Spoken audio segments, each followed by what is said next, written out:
Universities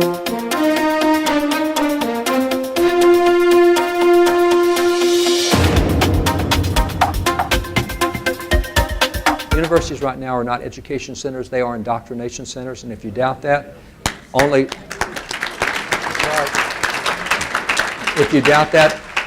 27% of college kids now can get a job in the degree field that they have. Historian David Barton, the president of WallBuilders, says degrees, for instance, in gender studies or sexuality, leave students with a mountain of debt and unprepared for the job market. And so what we're doing is we're sending kids into a situation where they choose something, they get indoctrinated, come out, can't get a job, and they come out, in addition to what the state pays, they come out, average student comes out with a debt of $37,000.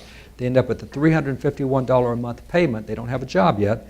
And then it makes it hard to get married because you're in debt and you can't start a new family. And students who attend taxpayer-funded colleges and universities all too often graduate with a liberal bias because a majority of their professors, not surprisingly, lean far left. And so unless states start demanding institutional neutrality and some hiring differences, because we have all sorts of studies that we deliberately exclude conservatives from being hired, including a lot of studies that show that you get fired and denied tenure if they find out you're conservative.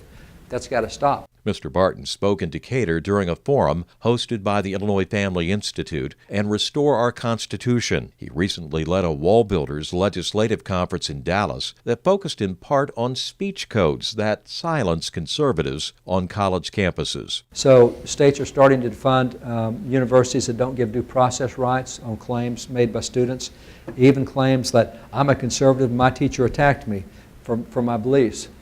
You got to have due process on all that stuff. David Barton is hoping the WallBuilders Legislative Conference equipped lawmakers with ideas for legislation that will impact college campuses in the states they represent. Hopefully we'll do some things legislatively in the next couple of years. It's starting, it's on the early edge, but you got to really watch your grandkids now and your kids. I mean, what we got in universities is pretty bad. Find out more about WallBuilders at wallbuilders.com and keep up on education issues at illinoisfamily.org.